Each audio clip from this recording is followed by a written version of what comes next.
Well, my grandfather was a tiny landlord. Was considered after liberation was considered to be a bad guy. So I know how tough it was when I was a kid.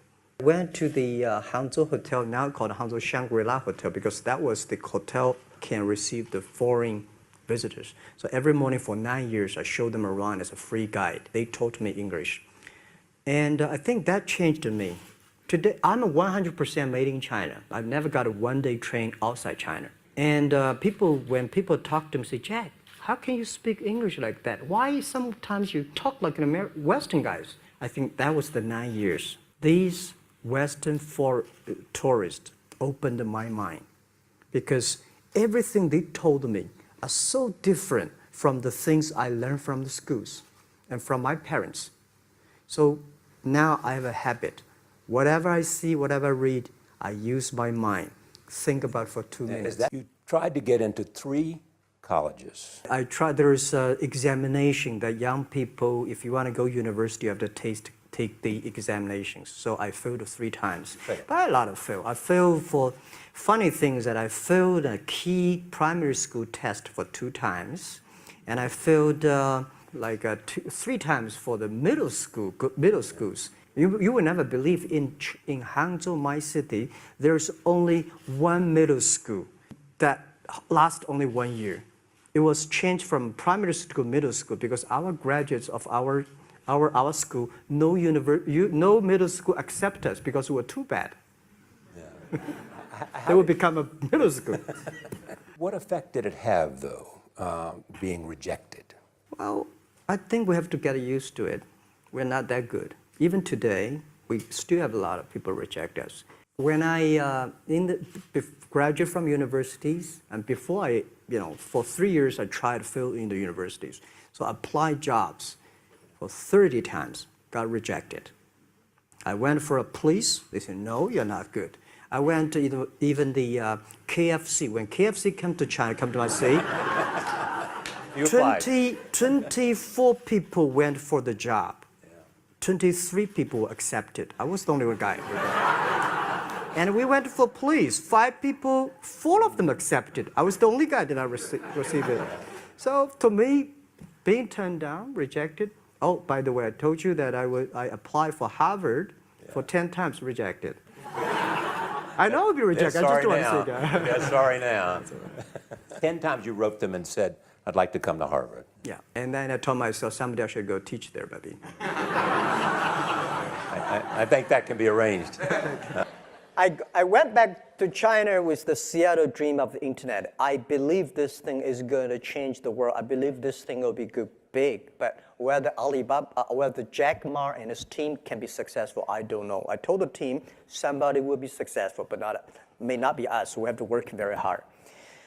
So it were tough days in China, year 1996, 1997, and we go nowhere because I borrowed $2,000 from my friends and families and relatives together. But we compete with China Telecom. They have money, they have the amount, SOE, they're state-owned business, they compete with us. Finally, they cannot kill us because we want to survive. And we, of course, cannot kill China Telecom. So we had a joint venture. They have a 70%, we have 30%. And I was so stupid, I think they really love us. But they got us because they want to kill us. 7 boss seats, they have a 5, we got a 2. Everything, without even say our idea, say we don't like it. So I say, maybe I should go to Beijing, join the government. Maybe they can help us promoting the internet. So we went to Beijing, joined the MOFTEC, Ministry of Foreign Trade, as a part-time job, contract for 14 months. Working inside, I found government can never, ever promote the internet, make internet business. Because the philosophy of internet is try to develop, how to make other people develop the business. But the government, they want to control at that time. So it's a totally different philosophy. They are smart, they're good people, but they think, how can I make it using internet to manage and control? But we think we should not control, making other people develop. So different philosophy, I think it won't work, so I left. And then during these days, I met Jerry Yang. And then I think, well, no chance in the government, no chance in that, and then I believe we should not give up. So I was in a desperate and think a lot. I said, let's go do it again. So we went back to Hangzhou. I invited the 18 my students and friends in my apartment. Year 1999, February 21st. We took the video. I was talking about the future. People look at me, these guys crazy. 把大家请过来，跟大家共同探讨以后至少5年、10年我们要做的事情。那么阿里巴巴我们将做成怎么样？所有的竞争对手不在于中国，而在于美国的硅谷。如果说第一，我们把阿里巴巴定位，就把它作为国际站点，我们不要把它定位是国内站点。第二个呢，硅谷人的一种拼劲。如果说我们是早上8点钟下班，8点钟上班，5点钟下班，这个不是搞高科。我们有这种精神，反正我上下班了 ，OK， 赶紧去其他地方。人家美国人强就强他的硬件，强就强他的，但是玩信息玩软的，中国人的脑袋绝不比人家差。我们在座的所有的人的脑袋绝不比任何人差，这就是我们敢跟美国人斗的劲。如果我们是好的 team， 好的团队，我们自己知道，我相信我们是可以以一当五，这个梦不会破，这个泡沫不会破。我们为后面的3、5年所付出的代价是非常惨重，只有这样的惨重的代价，才会赢得我们未来的取得的成功。那么，目标是2002年，阿里巴巴上市。But most people cannot find jobs. So say, well, if you have an idea, let's do it. And then, well, good thing is that we keep all the video. Our company probably kept the most of the videos. And most of the companies. Yeah. Every meeting we had in the past 16 years, we videotaped because we know everything, every mistake we made, every decision made in the future, we will give our young people to study us. We're going to open in every 10 years. So 1999, we started the business. And people ask, why not Beijing, Shanghai, why Hangzhou? Back then, Hangzhou is nowhere. And I think at that time, Nokia was so good at that time. And I say, guys, where's Nokia? It's a thing that some small island headquarters there. It's not where you are. I don't see it. It's where your heart is, where your vision is. So we said, Beijing, they love SOE, state-owned business. Shanghai, they love multinational companies. IBM, Microsoft, they embrace you. Startup, entrepreneur, forget it, right? So I said, if in Beijing, we're nobody. In Shanghai, we're nobody. If we go back to Hangzhou, we're the only child of the local family. So we started. People don't like it. So many people I talked to at that time for Alipay, they say, this is the stupidest idea you have ever got. But I say, I don't wear the stupid clever as long as people use it.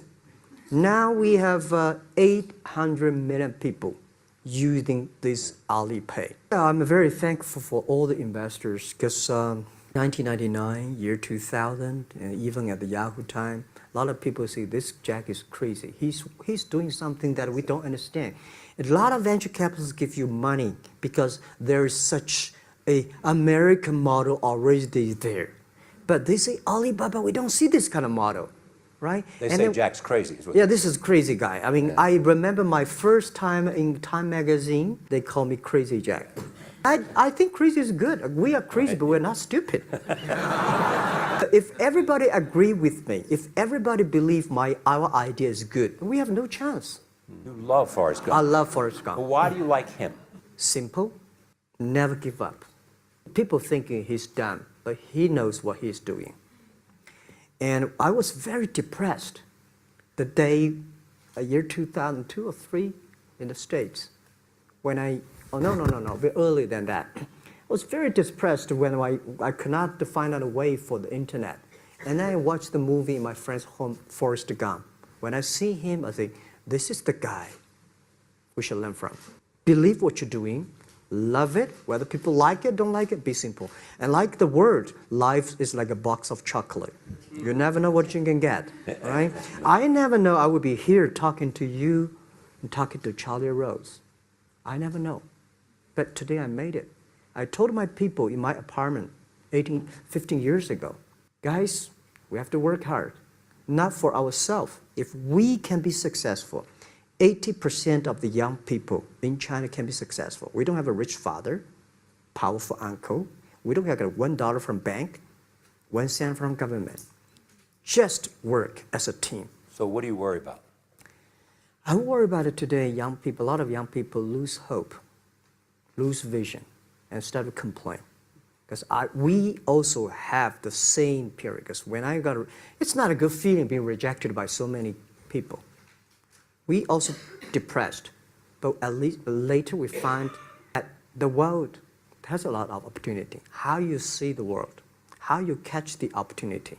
So, in the Hollywood gives me a lot of inspiration. Do you want your husband to be a rich person, or you want your husband to be a respected person? She said, of course respected, because she never believed, and I don't believe we'll be rich people.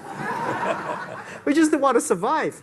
And tell them that if Jack, I don't think in this world there are a lot of people be rejected more than 30 times.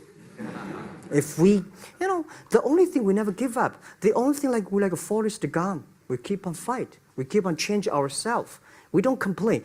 Whether you are successful or not successful, I find that people, when they finish the job, if they make the mistake, if they fail, if they always complain the others, this guy will never come back. If the guy only check himself, yeah, something wrong with me here, something wrong with me there, this guy has a hope. I'm a lucky guy. I would say whether I'm the luckiest guy or unluckiest guy in the world.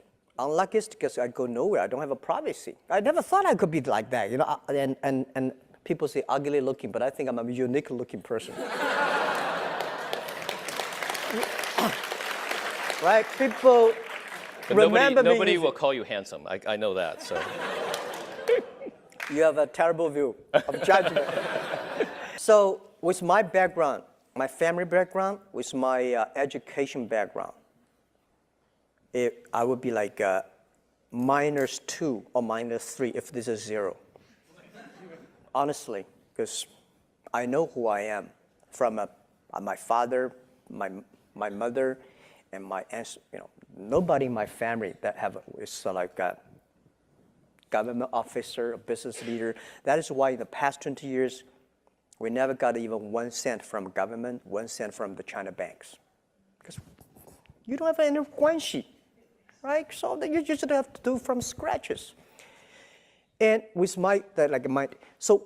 no matter how hard I work, I probably like a 2 or 3 if there's a 10, 2 or 3, that's my top. But today I'm like a 6. So the 4 difference, that does not belong to me. That's not me. So people think, Jack, you're so good. No, I'm not that good. But people say you're the bad. No, I'm not that bad. Right? Well, our model helps those nations have the small business. If you have a lot of small business, if you have a poor infrastructure of commerce. The reason why China e-commerce grow faster than American, because the American infrastructure of commerce was so good. You have a Walmart, Kmart, whatever mart everywhere. Because they don't need it. They do. But for us, we don't have that. So when internet comes, we become the main infrastructure. So I said, in America, e-commerce is a dessert. We in China, we are main course. This is why those nations, if your commerce infrastructure is bad, internet e-commerce will be good. And for internet financing, same thing. America, you don't have internet financing, guys. You don't. We China have. Why? Because our financial system in China is too bad. When it is too bad, it's the opportunity. Now China rural areas, we go to the rural helping the villages. Villages, 10 years ago, no chance because people don't use PC. Too complicated to use PC. Today, everybody have a mobile phone. So villagers, e-commerce, internet grows so fast. This is why maybe Indian country like Egypt, those with good population, poor infrastructure, young people. Your nation has a great young people, it's great opportunity. When you have young people, it's growth. But don't mean you have the old people bad, but young people, they are the changer, they're the shapers of tomorrow.